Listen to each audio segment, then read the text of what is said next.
Buenos días. Hoy vamos a retomar la segunda parte de contaminación. Vamos a ver cuáles son las fuentes de contaminación de los distintos medios, comenzando por las fuentes de contaminación atmosférica, que pueden ser de tipo físicas o químicas. Cuando hablamos de fuentes de contaminación física, nos referimos, por ejemplo, al ruido o a las radiaciones ionizantes. La radiación ionizante es un tipo de energía liberada por átomos en forma de ondas electromagnéticas o partículas. Estos átomos se desintegran de manera espontánea y generan una energía excedente que se emite en forma de radiación ionizante. Como fuentes de contaminación física tenemos, por ejemplo, el ruido que está generado por los medios de transporte, la industria, y las radiaciones ionizantes que pueden ser de origen natural o antropogénico. Cuando hablamos de contaminación atmosférica química, sus fuentes son móviles, fijas o compuestas. Las fuentes móviles son medios de transporte, por ejemplo. Las fijas son calderas o chimeneas y las compuestas están dadas por zonas que tienen de los dos tipos, tanto móviles como fijas, que serían zonas industriales o urbanas. El transporte genera contaminantes de tipo hidrocarburos no quemados, partículas o plomo, monóxido de carbono, óxidos de nitrógeno o de azufre. Y las industrias generan partículas e hidrocarburos y también, óxidos de azufre, de nitrógeno y monóxido de carbono. Vamos a hablar un poco de los gases de efecto invernadero y el efecto invernadero. Básicamente, para que nos situemos, ¿se acuerdan que habíamos hablado de las distintas capas de la atmósfera?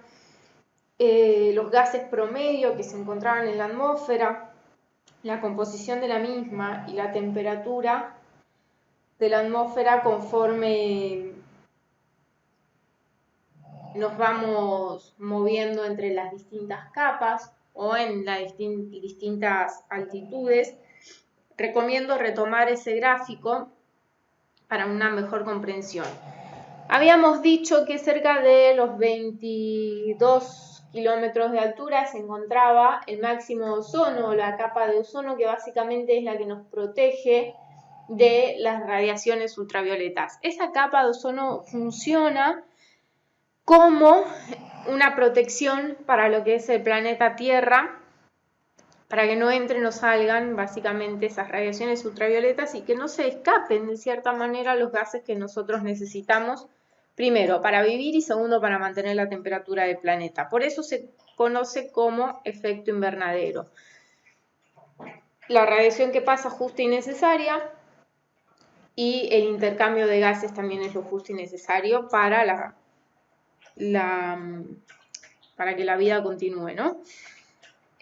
Los gases de efecto invernadero, que son los encargados de mantener la temperatura de la Tierra de manera natural, son el vapor de agua, el dióxido de carbono, el metano, el óxido nitroso y, por supuesto, el ozono. Estos gases se encargan de que la temperatura sea aproximadamente 15 grados centígrados promedio en la superficie terrestre. Sin la existencia de los mismos, estas temperaturas serían, por ejemplo, de menos 18 grados centígrados y no sería posible la vida. Sin embargo, existen un incremento de estos gases en la superficie y en la atmósfera terrestre debido a actividades industriales, o sea, actividades antropogénicas que dan origen a estos gases, generando una concentración y una tasa de crecimiento anual en la atmósfera. ¿Y qué pasa con eso? Hace que se incremente la temperatura a nivel superficial. A estos gases de efecto invernadero naturales se le agrega el clorofluorocarbono o CFC, que es un gas que está presente, por ejemplo, en los aerosoles o en los sistemas de refrigeración, que no es de origen natural, ¿no? Entonces, tenemos un efecto natural que es el que permite la existencia de la vida y una determinada temperatura en la superficie terrestre, que se ve alterado por las actividades antropogénicas, aumentando la concentración de esos gases, liberando gases nuevos que funcionan como gases de efecto invernadero y poniendo en riesgo la supervivencia de la vida en la Tierra debido a este aumento de la temperatura terrestre.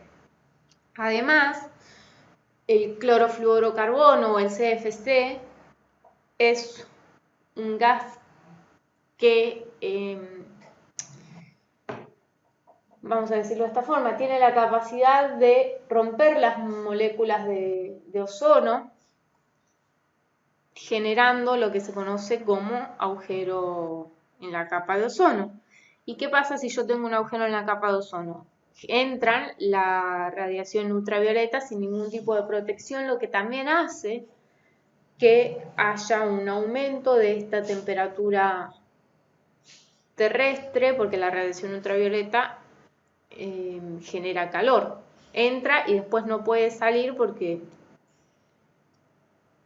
no encuentra un punto de salida, y esto hace que aumente la temperatura global, ¿sí?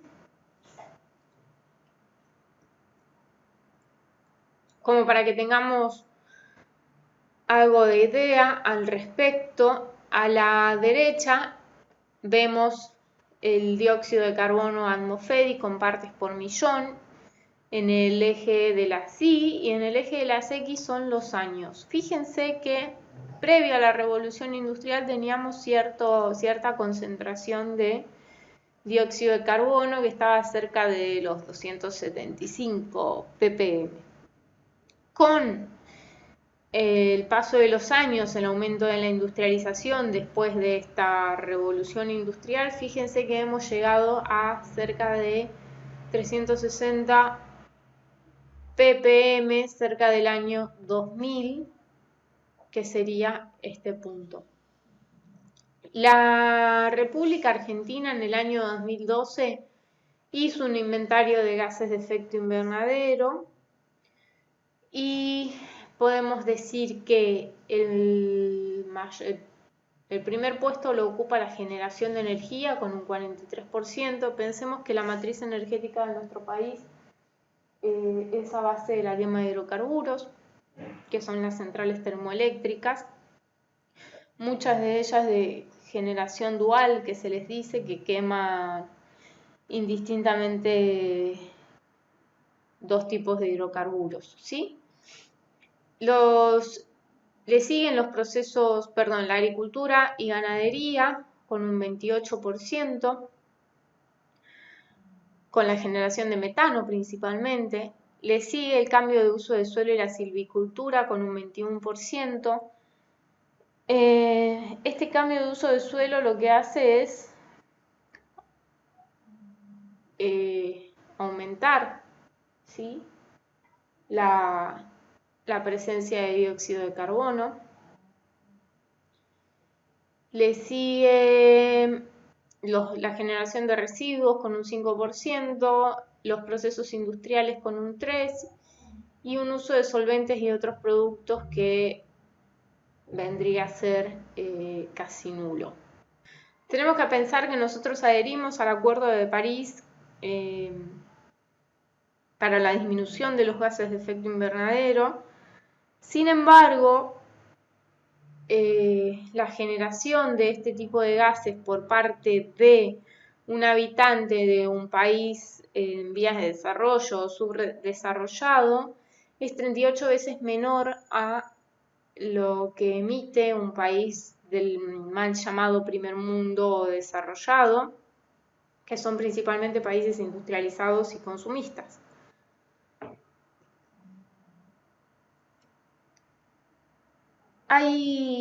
Esto creo que algo vimos, pero la emisión de gases, por ejemplo, y de contaminantes físicos y químicos está regulada por ciertas leyes. Vamos a mencionar dos, que ustedes también lo vieron en el práctico anterior, que es la ley 24051 y su decreto reglamentario 831 del año 93. Tiene una tabla que habla de niveles guía de calidad ambiental y se refiere a las emisiones de gases a la atmósfera.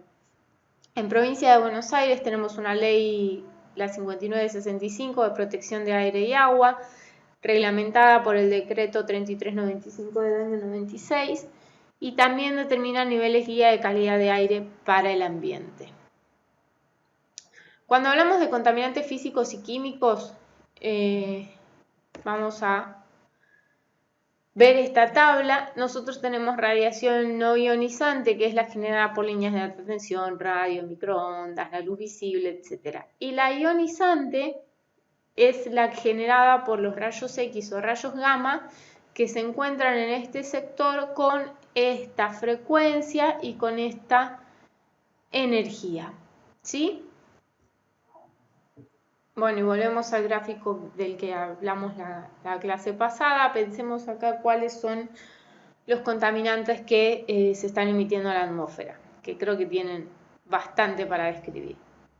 Cuando hablamos de contaminación del agua, que es el próximo medio que vamos a tener en cuenta, hablamos de contaminación de origen agrícola, ganadero, doméstico, pluvial o industrial. Principalmente la contaminación del agua se da por si es de origen agrícola ganadero, va a presentar materia orgánica, nutrientes y microorganismos, y contaminación proveniente del riego y de la limpieza ganadera, pero se caracteriza por tener una alta carga orgánica.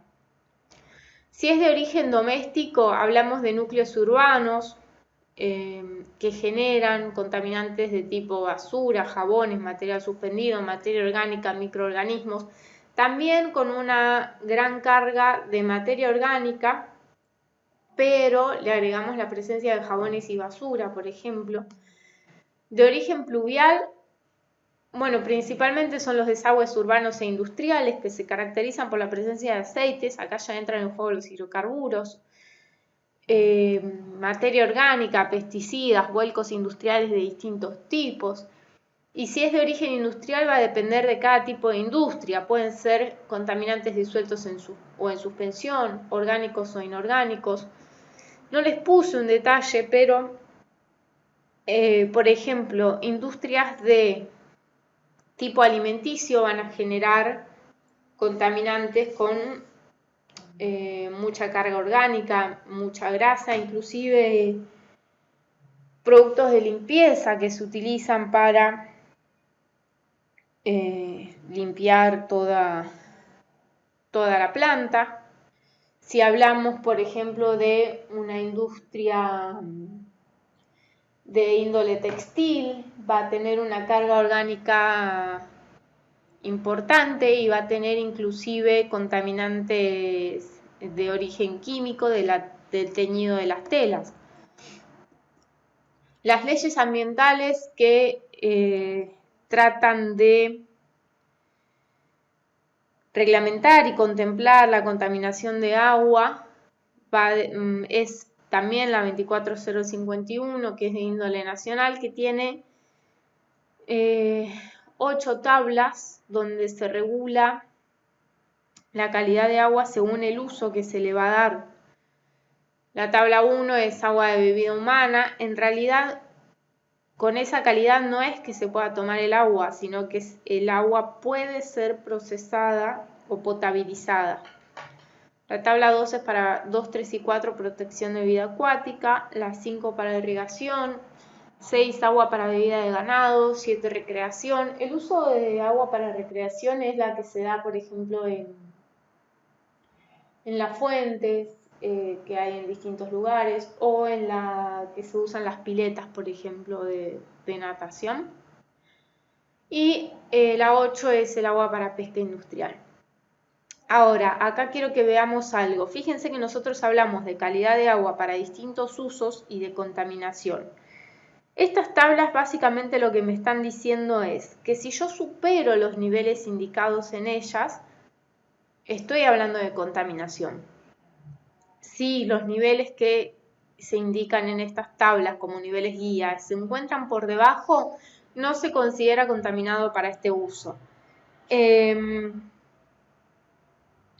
es una delimitación legal, más que, o sea, es legal basado en lo técnico, pero es de la que generalmente se agarran las industrias para indicar si están contaminando o no. Pasamos al suelo y cuando hablamos de fuente de contaminación del suelo pensemos que hablamos de clasificaciones siempre, si bien sabemos que existe interrelación entre los tres medios, que la contaminación puede pasar de un medio a otro de acuerdo principalmente a, recordemos lo visto en las clases anteriores, cuál sería el ciclo que incluye los tres medios y que de cierta forma permitiría que los contaminantes pasen de un lado a otro. Repásenlo, piénsenlo y después me mandan los comentarios a ver si logramos resolverlo. Pero la clasificación que se usa para fuentes de contaminación de suelo es superficial o subterránea. Superficial es por acumulación o vertido, un vuelco en la superficie o acumulación de basura en la superficie, y la subterránea es básicamente cuando se entierra o infiltra esta contaminación superficial.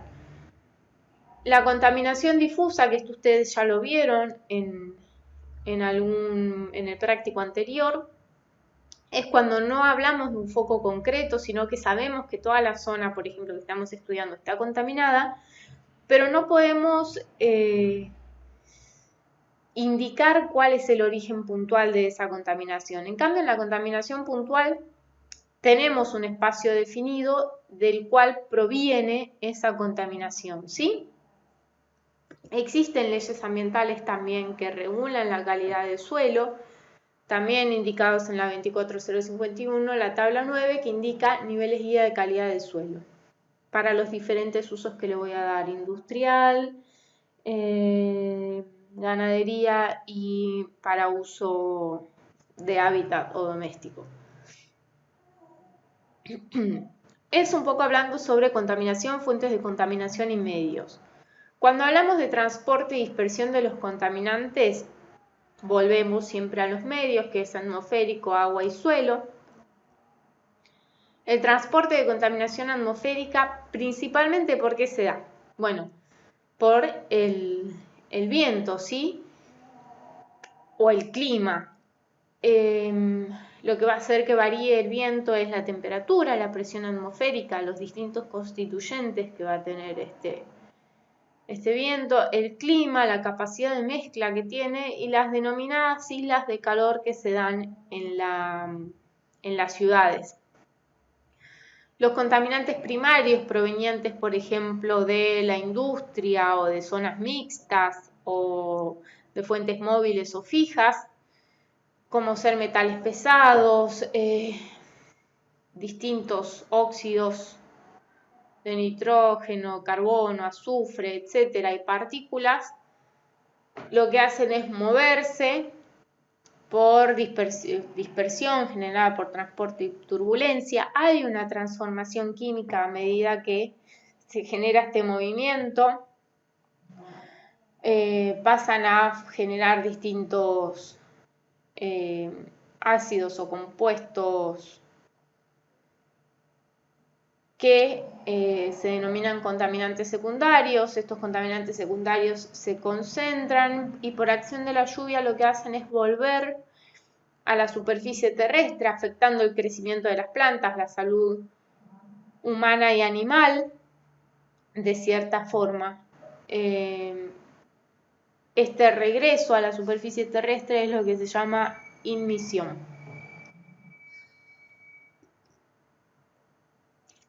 Las zonas industriales generan básicamente plumas de dispersión que van a tener cierta forma, por decirlo de alguna manera, que depende de el relieve y la naturaleza del suelo, del diseño del foco de emisión, de las condiciones meteorológicas, velocidad y temperatura de gases y del tipo de contaminante que esté emanando esta industria, y le va a dar distinta forma, distinta capacidad de dispersión, de mezcla y de traslado, ¿sí?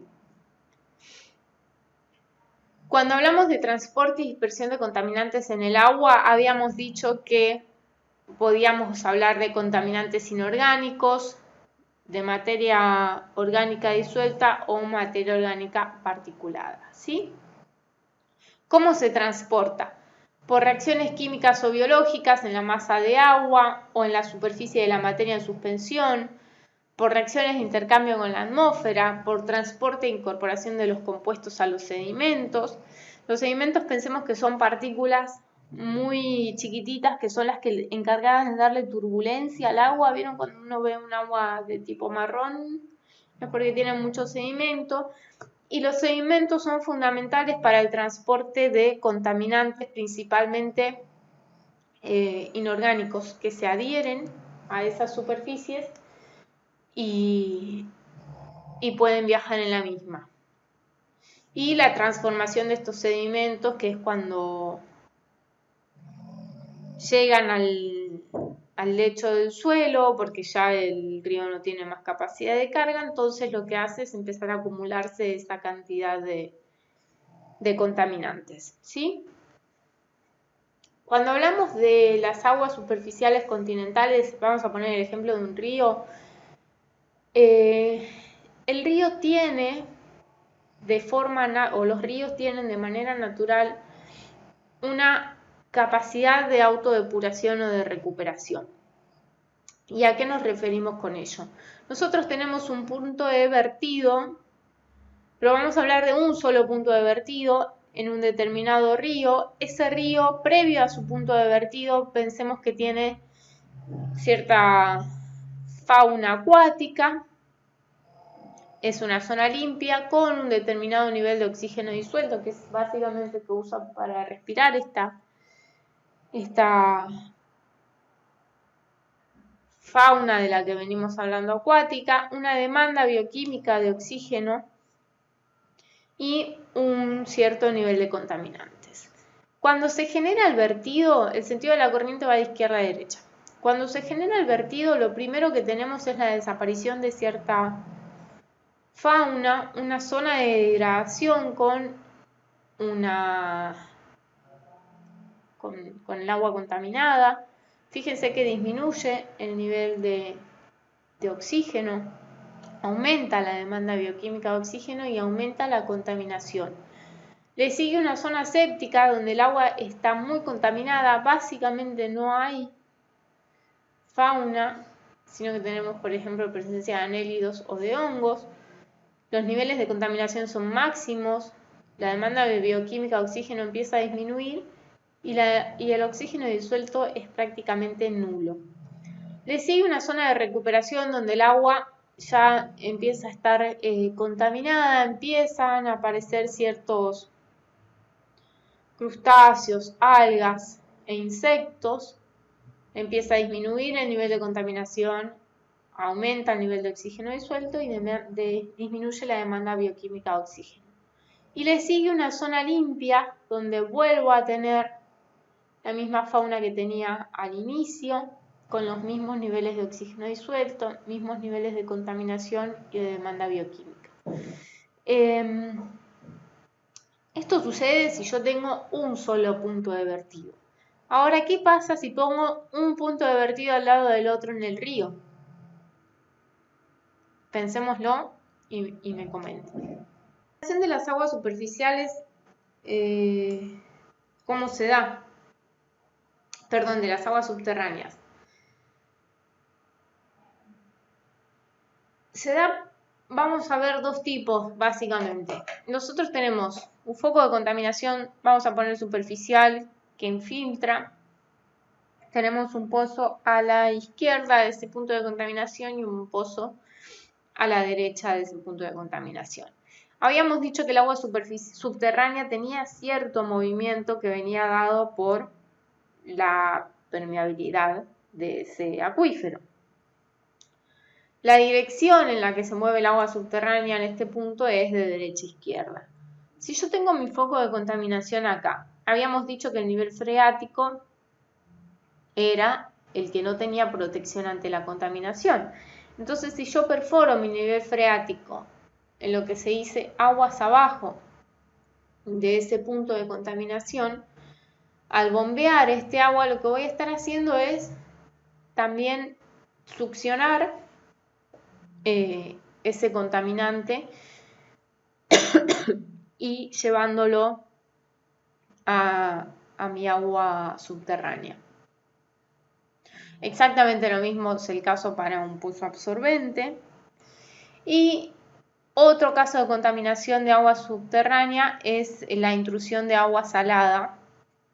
Yo perforo cerca de la costa, esto creo que pasó en Mar del Plata y Bahía Blanca, si no me equivoco. Cerca de mi zona costera tengo agua dulce y el agua salada que se encuentra en el mar. Si yo perforo hasta donde encuentro el agua dulce, pero empiezo a bombear de más o genero lo que se llama sobreexplotación o un bombeo mayor al indicado por mi equilibrio por el caudal que puede llegar a dar ese acuífero de agua dulce, lo que voy a hacer es estar trayendo de cierta manera el agua salada hacia mi pozo y generando lo que se llama una cuña de agua salada. Una vez que yo tengo intromisión de agua salada en un pozo de agua dulce, ya no hay manera de volver a obtener agua dulce. El transporte y dispersión de contaminantes en el suelo habíamos dicho que se puede dar debido a la contaminación de las aguas subterráneas, a la contaminación de las aguas superficiales, a la contaminación atmosférica y a la contaminación del suelo en sí. Las aguas subterráneas lo que hacen es lixiviar los contaminantes. Lixiviar, ¿qué significa? Que se lavan de alguna manera. ¿Se acuerdan cuando habíamos dicho que el horizonte B era el que acumulaba todo lo que se lavaba en el horizonte A? Es básicamente eso. Lava cierto horizonte, acumula en otro y arrastra todos los contaminantes que provienen del nivel superior, ¿sí? Las aguas superficiales,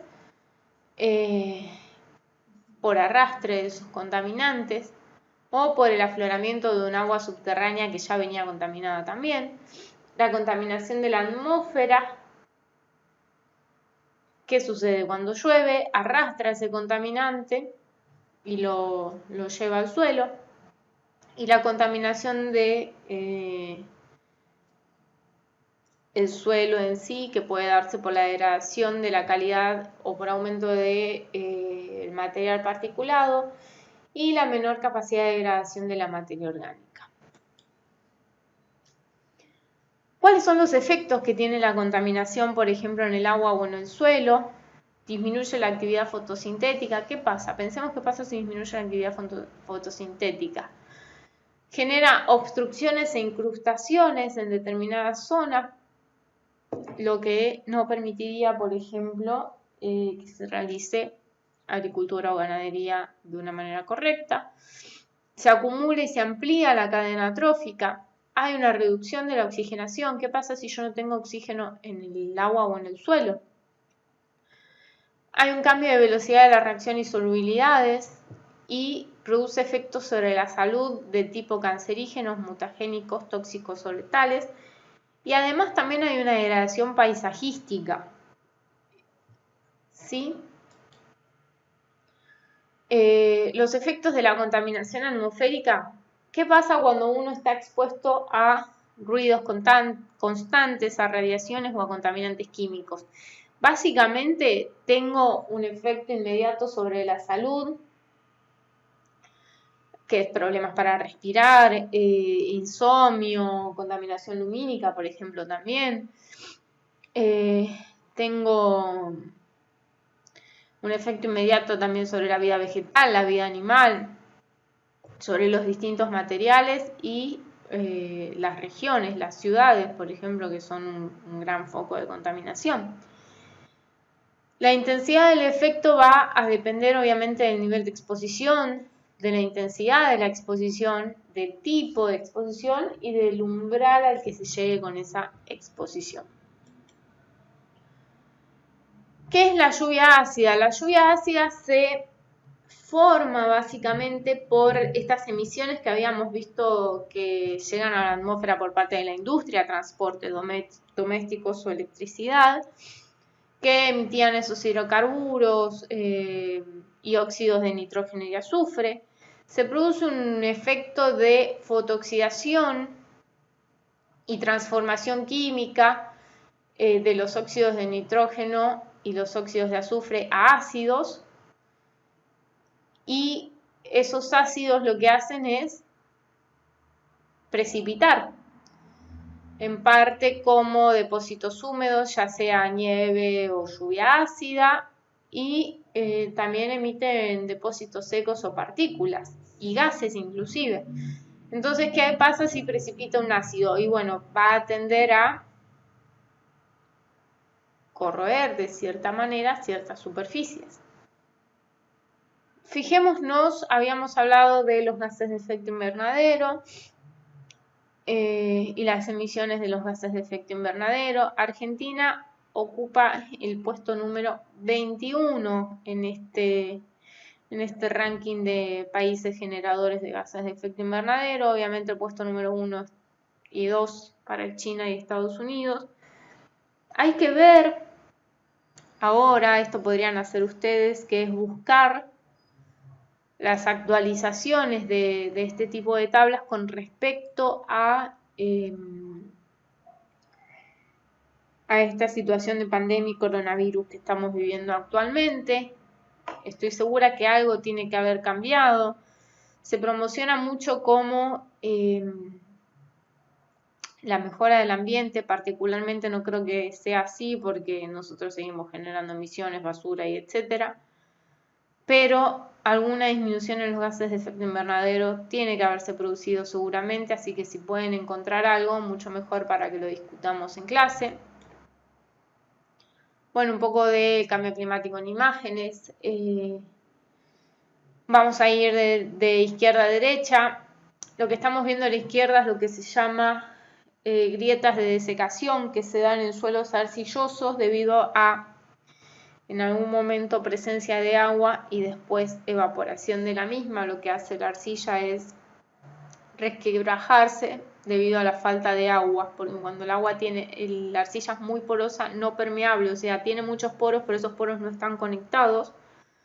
Cuando llueve, esos poros se impregnan en agua y se hinchan, y cuando falta el agua se secan, lo cual genera estas grietas y este rompimiento en las estructuras del suelo. Eso generalmente sucede en suelos que tienen sobreexplotación agrícola. En el sector central estamos viendo una inundación, creo que fue la del 2002 en la ciudad de Santa Fe, y el derretimiento de los casquetes polares, con la consecuente afectación en la vida o en la fauna de esa zona. ¿Qué respuestas se pueden adoptar frente al cambio climático? Bueno, primero pensemos en una mejora de acceso a recursos locales, una mejor distribución de la tenencia de tierra, mejorar la estructura de la seguridad social, acceso a la educación, nutrición, servicios sanitarios, energía, etc.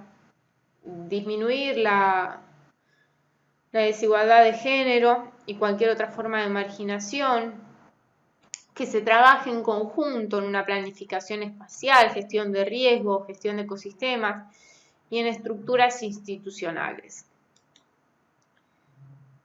¿Qué medidas adoptó Argentina para reducir las emisiones de gases de efecto invernadero?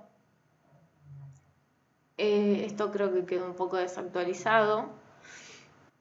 O hay que ver cómo está en situación de pandemia, pero básicamente se invirtió en energías renovables en domicilio y mayorista. Hay una ley de promoción de energía renovable. Hay un plan nuclear, que esto cuando quieran lo podemos llegar a hablar, pero estoy convencida de que la energía nuclear es la energía más limpia que puede llegar a existir. Hay un desarrollo de centrales hidroeléctricas, la generación de combustibles alternativos como ser el bioetanol, aunque también soy una convencida de que el bioetanol no es tan limpio como se promociona, y esto también lo podemos hablar cuando quieran. Se recuperaron los ferrocarriles de carga y de pasajeros, lo cual disminuye la carga o el transporte por camiones. Un programa de consumo racional de energía doméstico e industrial y la ley de bosques. Sí, básicamente eso sería todo lo que tenemos para hablar de contaminación, y me gustaría escuchar sus dudas, leer sus dudas, comentarios al respecto. Así que voy a dejar un foro abierto para que nos comuniquemos por ahí.